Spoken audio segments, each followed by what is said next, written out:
All right, we're gonna go to breakfast. Who that?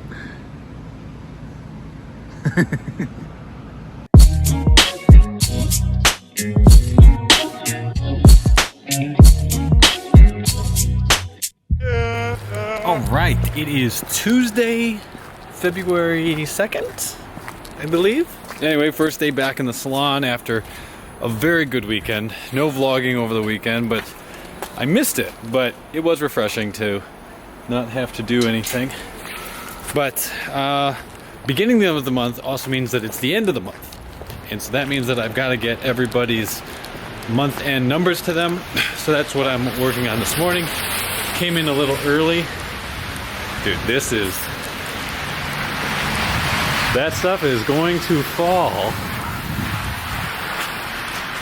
And it's probably going to look pretty cool when it does. So I'm going to get everybody's monthly numbers to them and get back on track, tracking goals. Way back when, at some point, I was working with a salon consultant and they had this great program, very in-depth way to look at your numbers. But there were 13 different things that we were tracking in order to set up a goal.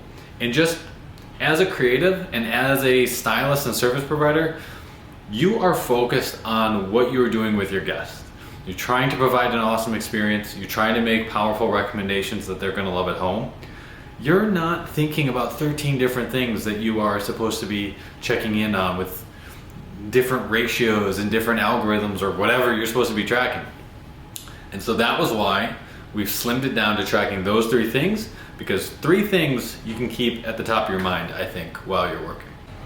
All right, so this is the monthly sidekick report that I make up for all of our stylists each month.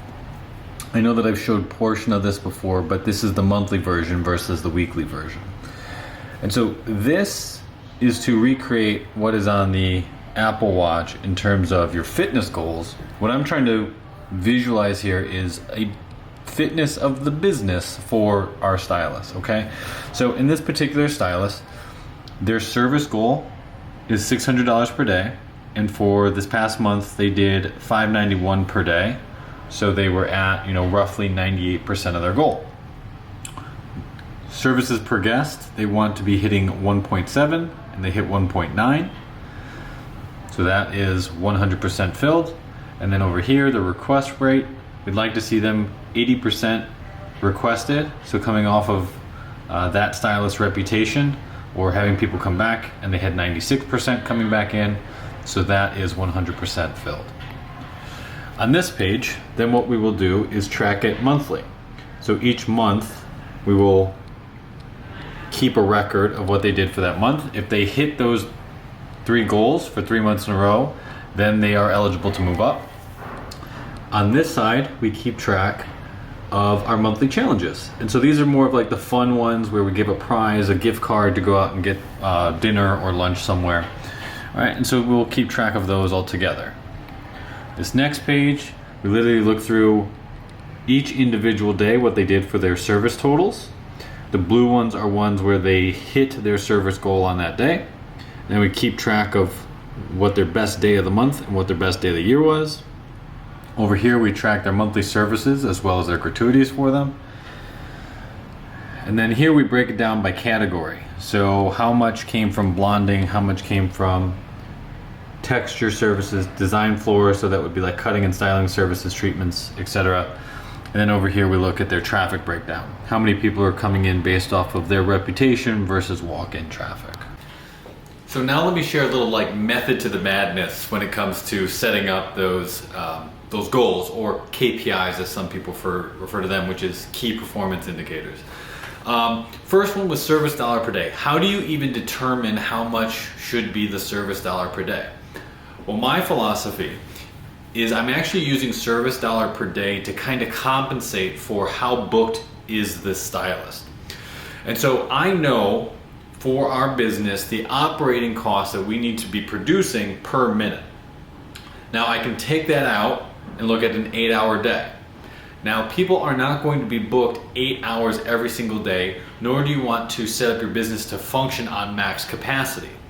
Lots of businesses, especially right now, with reduced occupancy requirements because of the current pandemic are not even able to operate at 100% capacity. So you need to be smart about your operations and your goal set. So I have ours tuned to about 75%.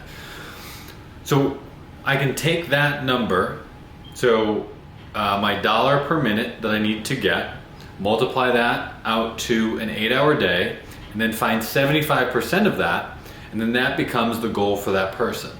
And now I can move that forward as the level of stylist based on how the price increases. So our prices increase from, they go up 10 and then 15% per level.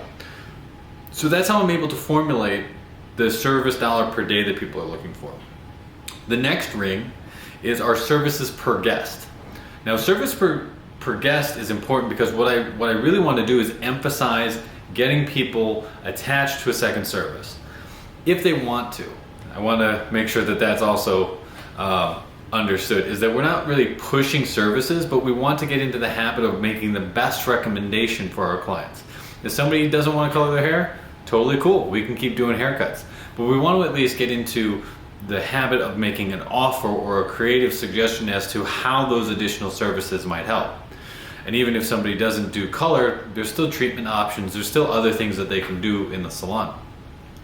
But the reason that services per guest is important is that commonly people that are getting more than one service with a service provider or from a business, they have a deeper loyalty, and so they're going to come back more often, they're going to recommend people more often.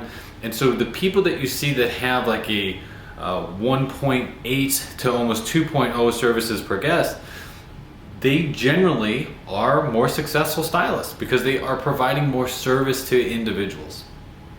Now the last one, request rate.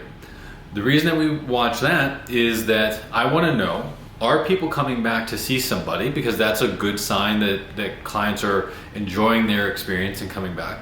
And the reverse side is, if people were constantly, or if a stylist was constantly taking only walk-in traffic or salon clients and then they were never coming back to see them, that would also indicate that something was broken within their service, and we would want to address that. All right, it is about 2 o'clock and I am going to head over to our River North location and jump in over there. I'll tell you what, some days I feel like I'm so ahead of myself. Today, I do not feel that way. Today, I feel very behind. But I don't think I am, but I might be. I don't know. I'm gonna work on this video.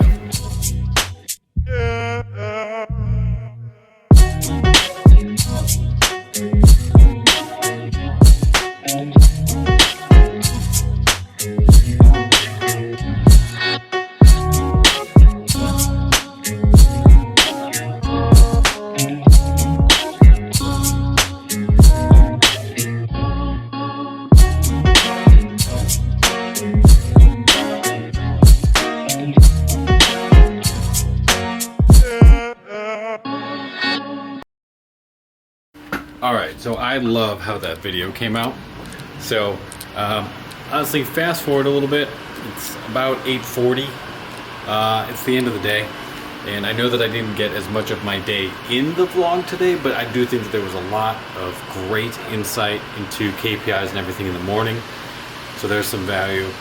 But I am going to wrap things up here and call it a night.